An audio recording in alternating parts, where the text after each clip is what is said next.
Who are you to do this? What makes you so special? Imposter syndrome can really get in the way of our missions being actualized. I'm gonna break down 5 different personality types when it comes to imposter syndrome so you can be on the lookout for it and know exactly how to get through it. Let's get started.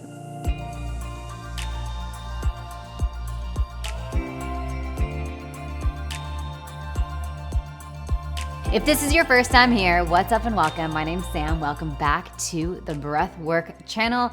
Go ahead and subscribe, hit the bell. I drop videos every single week supporting you to not only live a life that lights you up, but really to discover your infinite potential using breathwork. There's 5 different types of imposter syndrome. Let's start with the first one, which I think is probably the most popular, which is the perfectionist. This is where it's kind of like failure to launch because it has to be perfect and it has to be a certain way. And if it's not a certain way, it's never going to work.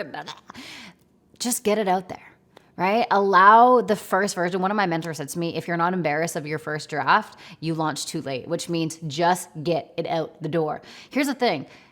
Our creative things are never done. Even the things that I'm most proud of, they're never done. I'm constantly updating them. I'm constantly optimizing them. I'm constantly reshooting them. I'm constantly doing new things and thinking of new things. So just get your creative ventures out the door and just realize, move on from it. Don't define yourself to it. It's the perfectionist one is like when you think your creative project is who you are and you're like, it has to be perfect because I have to be perfect. Who cares?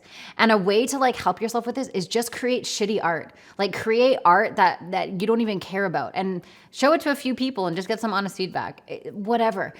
Allow yourself to get messy in the creative process, because if you think that everything needs to be perfect, you're never going to launch anything, and then your missions it's just not going to happen. It's not going to come into fruition. So that's the first one to be mindful of. The second one is the natural genius. So if you're someone who was really, really, really good in school and maybe you got A's and you're really used to that type of feedback, right? You were an achiever, maybe you're a valedictorian and you're really used to that type of feedback. Well, now you're in the real world and you're doing something completely different and you're not getting that feedback. So it can feel like, ooh, am I not good enough? Just realize that, again, like the perfectionist, we are a work in progress and our work is never finished. And so just because you're not getting those glowing reviews like you did historically, maybe when you were in a math class or in a science class, realize that the creative process is much different. So allow yourself to be a little bit messy in the middle. Do something that you're not really sure of, In my Breathwork Facilitator program, a lot of people have never done anything like that ever in their life. They came across breathwork and it changed their life and they're like, whoa, what is this? And they want to support other people in having that experience, but it's brand new for them. And it's something that they've never done before. So give yourself permission to suck a little bit on the pathway of becoming amazing. Type number 3 is the rugged individualist, which means you do everything on your own and you do not ask for help. One of the biggest things that I've learned is the art of asking for help. Whenever I start a new creative process, I'm like, who in my network or who around me or who knows somebody that can help me bring this thing off the ground? Right now, I'm working on creating this beautiful breathwork experience, this breathwork show.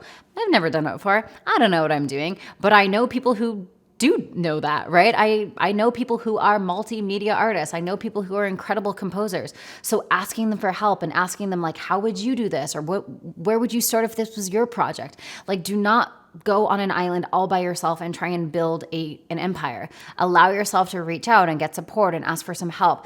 That is how we build amazing things. Just like my company, Pause Breathwork, when I first started entrepreneurship, when I first started this company, even though it's my 3rd company, it was brand new to me, a brand new industry, brand new everything. So I had to reach out for a lot of support, a lot of mentorship. And this helped me realize it's okay to be a beginner. It's okay to start fresh. It's okay to start at square zero. And just because you ask for help doesn't mean you're not going to do it. It just means you're not there yet. So really extract resources from your network and allow yourself to be helped. And in my experience, what I've found is whenever I ask for help on something, people are so stoked to help me. I'll even be like, hey, I'll pay for your time. Can you help me for an hour? They're like, don't even worry about it. I just really want to help.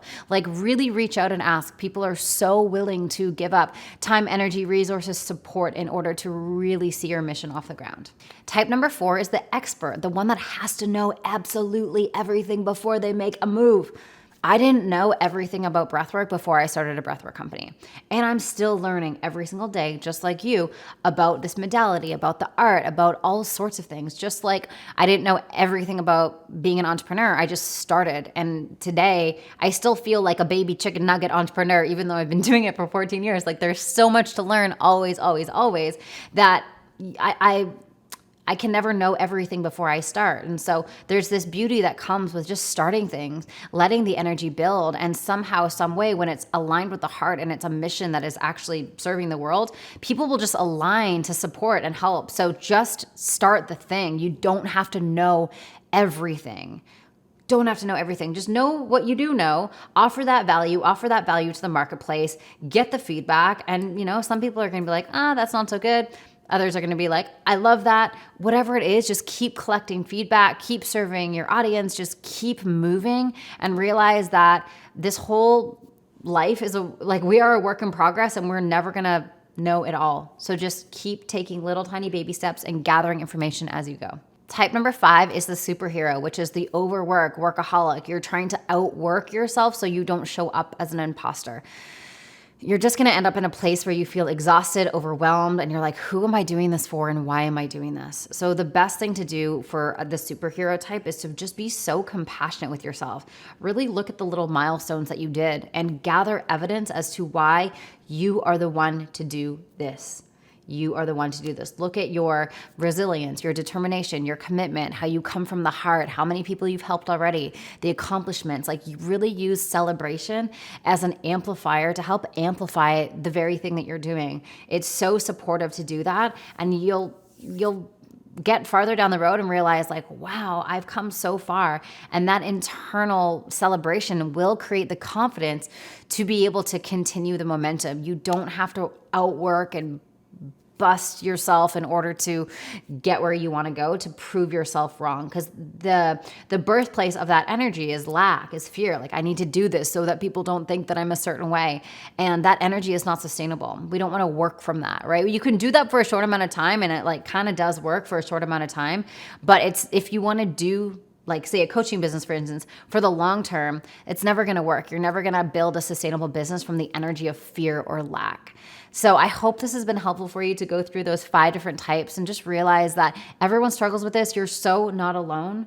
If you are here because you desire to become a breathwork facilitator, I have done a totally free training for you. You can get the link for that free training in the description of this video, and it links you to instant access of this training that I've done. If you are someone who is here because you desire to deepen your gifts and take that mission that's on your heart and share it with the world in the way of breathwork, that training is there for you. Thank you so much for tuning into this video, and we'll see you in the next one. Bye for now.